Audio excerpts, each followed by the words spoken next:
The beacon's call. The galaxy was vast, an endless expanse of stars and unknown worlds. And for someone like Jin Popchown, captain of the treasure finder, it was a place of both promise and peril. She was part of the Junker clan, a group of fearless salvagers who made their living by exploring the debris of long-forgotten wars, ancient ships, and lost colonies. Their world was one of scavenging and piecing together remnants from civilizations long past. But for all the danger they faced, Jin had always believed that the key to survival was simple: adapt, survive, and move forward. She had a plan, a dream that kept her going. If she could keep her clan alive long enough, she could take them to one of the terraformed worlds the humans had pioneered, a place where the air was breathable and the soil could grow crops. A fresh start, far from the glass gulf, where things felt like they were finally going their way. That was until the beacon appeared. It was an odd thing to come across. They had encountered strange beacons before, standard escape pods left behind by ships in distress, a routine part of the Junker's life. But this one had a prefix, the letters DB stamped on it. Jin's first instinct was to ignore it, to pass it off as yet another beacon left by a long-forgotten escape pod, long abandoned by the very people who had used it. But there was something about the signal that made her pause. DB? I've never seen a beacon with that prefix before, she muttered aloud, running the code through her ship's computer. Her digital crewmate, Edge, always lingering just a little too close for comfort, responded. Nope, never. Sounds old though. Human Republic, pre-contact. You sure you want to bother with this? Jin stared at the screen, feeling a flicker of unease. The Republic of Terror, the name itself had weight. A pre-contact human civilization. It had long been forgotten by the rest of the galaxy after the humans made first contact and joined the intergalactic Congression. The Republic's history was filled with violence, mystery, and betrayal, and it was largely erased. No one liked to talk about it. There couldn't be a survivor in there. Humans didn't live that long. The Republic had been torn apart decades ago, buried in the past, along with the darker parts of the human legacy. Humans don't live that long, Jin muttered to no one in particular. Edge, ever the mischievous digital assistant, chimed in from the console. Nope, they don't. Jin's eyes narrowed as she shot a glare at the interior camera. When did you come in the cockpit? She demanded. She hadn't heard the sound of him joining her. About half an hour ago, while I was cleaning up some artifacting in the forward sensor data, Edge replied, not at all sheepish. I didn't want to wake you. Your poor heart might have given out. Edge, we agreed. I get to handle the big decisions. We agreed, right? Jin snapped, her feathers bristling. You wake me up for the big stuff, not just some offbeat beacon. Sorry, Ginny, Edge said, his tone apologetic, but only just. I thought I wasn't supposed to wake you unless it was really important.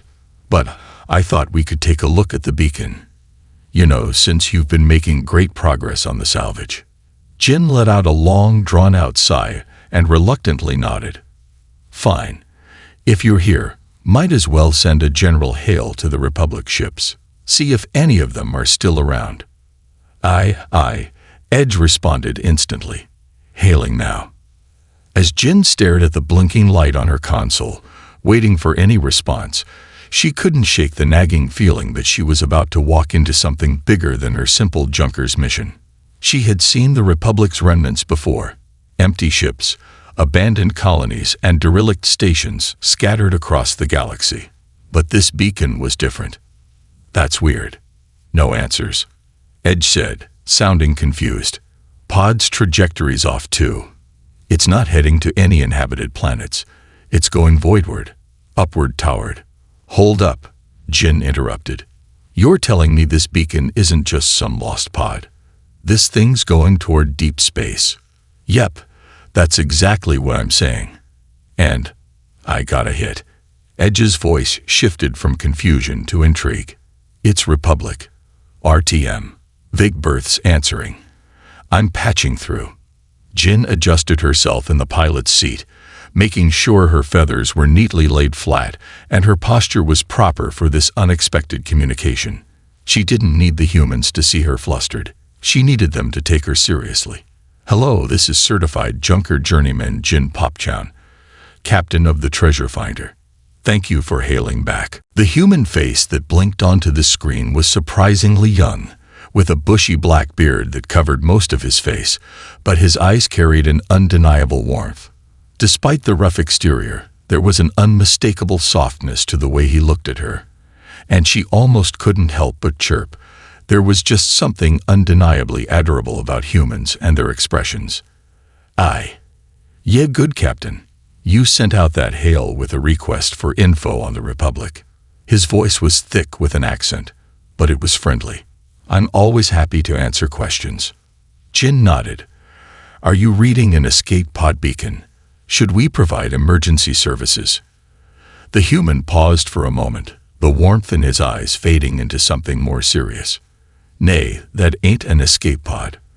That's something different." Jin's heart skipped a beat. Something different. That sounded ominous. Her eyes narrowed. "There ain't anything of value at that beacon," the human continued. "I don't understand why the beacon's there, but it's definitely not what you think." Jin tilted her head, a bit confused. "But this is Republic territory, right? Why would they send out a signal like that?" The human didn't answer immediately. There was a slight pause before he spoke again. "Tell me, lass, do you have any debts?" Jin's mind raced. "Debts? We're roughly 6'4", tons of salvage away from completely emancipating our entire clan." Edge chirped helpfully, as if the answer to this question were as simple as a few numbers. The human paused again, his smile faltering, and the warmth in his eyes died as he processed the information. "In that case, lass, mayhaps you'll understand the term Debeaconing." Jin frowned. Debt masters, and now Debeaconing. What was he getting at? She didn't like the sound of that. "I'll send over the logs," the human added. "If you feel like it. No hurry. But you might want to take a look." The shadow of the Republic. The ship hummed steadily as Jin Popchown sat at the helm, her feathers lightly bristling with unease. The Republic beacon had been a curious find, but after speaking with the human from Big Berths, it felt more like a call to something far more sinister. The idea that the Republic of Terror, a name nearly as dangerous as it was mysterious, could still leave its mark on the galaxy decades after its fall, unsettled her. What kind of power, what legacy, did it have that even now, in the depths of space, its shadows still lingered? Jin turned her focus back to the console, where the log transmission from Big Berths was coming through. The data was still coming in, but the message was anything but clear. She glanced over at her crewmates, both HFY and Ro, who were perched uneasily in their seats.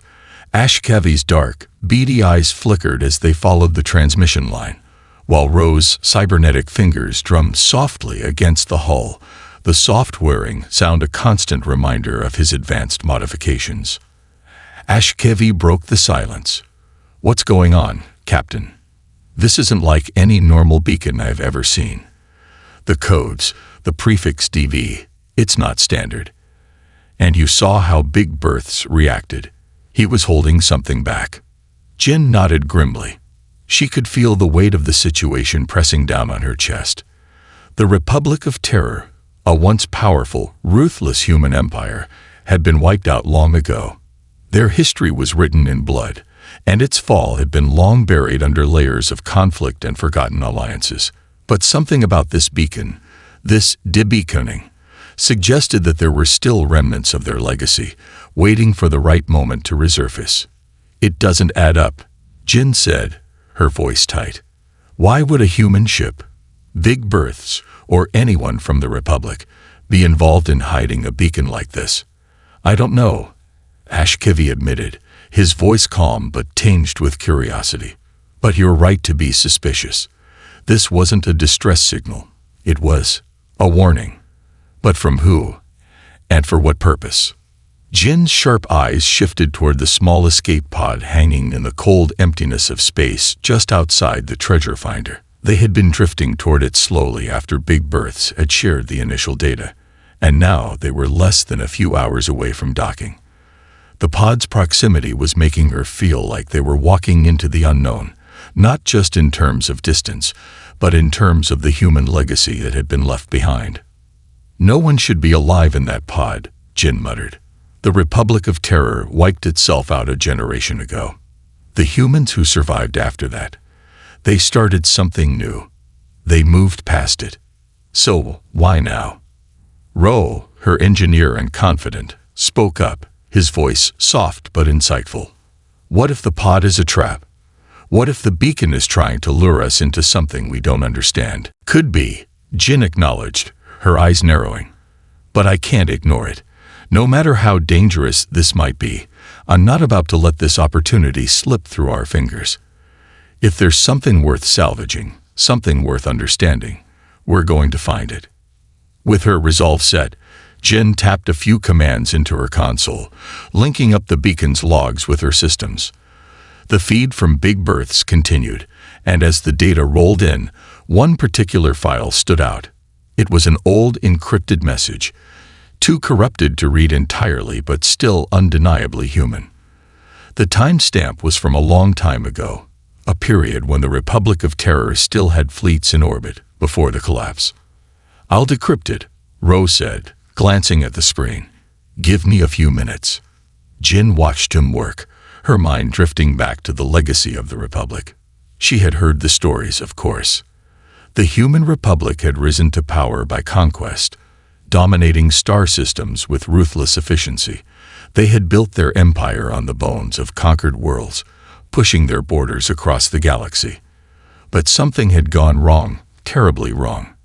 The collapse was swift, and no one knew exactly what had caused it. It was said that humans themselves had turned against their rulers, rejecting the brutal empire they had once built. Whether it was internal strife or a cataclysmic event, the Republic fractured. The remnants of its former glory were scattered. Abandoned space stations, derelict ships, and the scattered beacons of the past that still lingered like ghosts. "Done," Ro said, interrupting her thoughts. He handed Jin a small device. The decrypted file was ready. Jin took the device, her claws gripping it tightly. She turned to the rest of her crew. HFY was watching her carefully, but his usual calm demeanor seemed a little less steady now, like he too could feel the weight of what they were about to uncover. "All right," Jin said. "Let's see what we're dealing with." She inserted the device into the control panel, and the screen flickered as the file decrypted. For a long moment, nothing happened. Then, a series of characters appeared on the screen, followed by a voice message. The voice was clear, but cold, like it was coming from a distant past. "This is an official message from the Republic of Terror, to the one who finds this beacon. You are now part of something far greater than any of us could have imagined. What you hold is a key to a past long buried, a key to understanding what the Republic was meant to become. The one inside the pod is a reminder of our sins, a necessary burden. Whatever happens, remember, we are still here. We are still watching." Jin's breath caught in her throat. The message was chilling, not just in its tone, but in the implications it carried. The Republic's shadow had never truly gone away. Somehow, someway, the sins they had committed, the sins of their empire, were still watching, still lingering in the galaxy, ready to rise again. HFY spoke first. "What does this mean, Jin? The sins of the Republic. What does that even mean? Why would they leave this behind?" "I don't know," Jin replied, a chill running down her spine. "But we're going to find out. We can't turn back now. This beacon, this pod, this message, it's all part of something much bigger than we are." "Agreed," HFY said, his tone hardening. "Whatever it is, we're in it now, and whatever we find inside that pod." Jin nodded solemnly. "We'll face it together." Beneath the surface, the pod was mere hours away. It loomed in the distance like a dead relic from an age-long past, something abandoned, forgotten, and ignored. Yet, for some reason, it had been left untouched, waiting for them to find it. Jin Popchown couldn't shake the feeling that something had been waiting for her specifically. The Republic of Terror's legacy was buried in the cold void of space, but the beacon they had discovered was like an eerie whisper that seemed to be calling her. Her crew was silent as they prepared for what would come next. HFY, her first officer, had remained unusually quiet. The ever-stoic HFY was one to think deeply before acting, but now he seemed almost on edge. Even his usually steady heartbeat seemed slightly irregular. Perhaps the gravity of their findings was getting to him as well. Ro, the ship's engineer, was more focused on the technical side of things. His advanced cybernetic modifications allowed him to handle most of the ship's repairs and analysis, but even he had seemed distracted. His normally meticulous nature faltered as he examined the pod's location on the star charts. There was something unnerving about its exact trajectory. It wasn't just a random drift. It was as if the pod had been deliberately guided. Jin sat in the cockpit, her feathers slowly smoothing out, though her mind raced. Her claws gripped the armrests, the metal cool against her talons. She thought back to the message they had deciphered, the human voice, steady but filled with cold intent, claiming that the sins of the Republic were still watching, still lingering in the shadows. What did that even mean? And why had they been chosen to uncover this piece of history? Captain, HFY's voice broke through her thoughts, a trace of worry in it that wasn't usually there. The pod signal is getting stronger, but it's not responding to any of our communications. I've tried every frequency, every channel. It's almost like it's alive, waiting. Jin's feathers ruffled again. Waiting. She had thought the same thing. This wasn't just a beacon in space. It was a message, a puzzle meant to be solved. And like any puzzle, the deeper you dug, the more you realized there was something more hidden beneath. Ro leaned over, peering at the holographic display beside Jin. We've arrived. The pod's a few hundred meters away. It's just floating there in the void. No signs of decay, no signs of damage. It's intact. It shouldn't be, Jin said softly, her voice taut. It's been drifting for decades. It should have burned up, or at the very least, deteriorated. But it hasn't. It's like someone didn't want it to decay. A beacon that doesn't decay, HFY said under his breath, almost like it was intentionally preserved. But for what? Enough talk, Jin said, her voice firming as she locked eyes with her crew. We're opening it. Now. The ship's systems hummed as they prepared for the final approach. Jin keyed in the commands that would guide the treasure finder to the pod. The low thrusters kicked in, and the ship slowly maneuvered into position, docking with the escape pod. As the ship's docking clamps latched into place with a soft hiss, Jin's stomach tightened. There was a moment of stillness, almost as if the universe itself was holding its breath. Captain, we're locked in, Ro confirmed, his voice tense. Everything's aligned. Just give the word, and we can board. Edge, open the docking bay doors, Jin ordered. Aye, Captain. Doors opening now, Edge responded, his digital voice cutting through the air like a mechanical whisper. With a clank and a swoosh, the docking bay doors slid open, revealing the eerie sight of the pod. It looked small, almost fragile in comparison to the treasure finder, but the ominous aura surrounding it made Jin's skin crawl. The pod seemed almost too perfect, its hull unmarred by the ravages of time or space. It was human-made, that much was clear. But what was it carrying? Jin stepped into the docking bay first, her claws scraping softly against the metal floor. Her team followed, HFY bringing up the rear as always. They moved in unison, each step measured, each heartbeat accelerating as they got closer to the unknown. The soft hum of the treasure finder systems faded, replaced by the low vibrations of the pod. The hatch of the pod was right in front of them. It seemed to stare back at them. The message still echoed in Jin's mind. Let the one within have long hours to feel the weight of his sins and solitude to his ending day. A strange shiver ran down her spine. Solitude. Sins. This was more than just an abandoned pod. This was a prison, a vessel that had been meant to contain something, or someone, and leave them alone. But why? Jin took a deep breath and looked at her crew. HFY, row, on my mark. HFY nodded once, giving a small, grim smile. Ready, Captain. Row adjusted his modified arm, the cybernetic appendage flexing in anticipation. Let's do this. Opening the hatch, Jin declared, her voice low but resolute.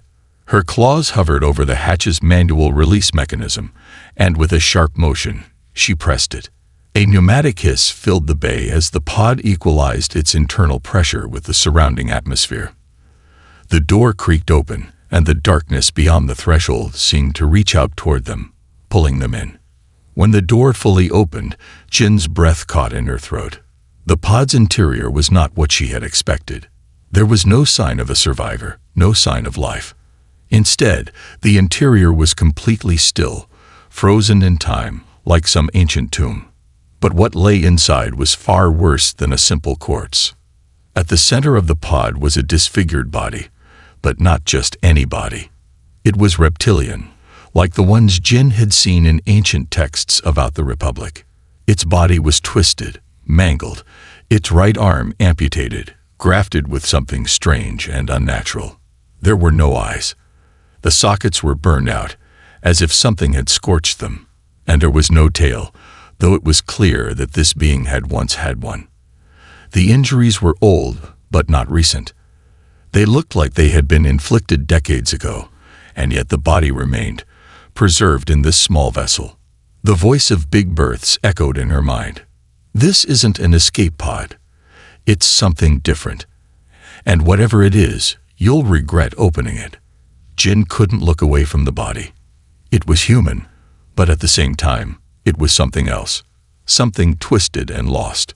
She stepped closer, feeling her heart race. What was this thing? What is this? Ro asked, his voice strained. Jin didn't answer immediately.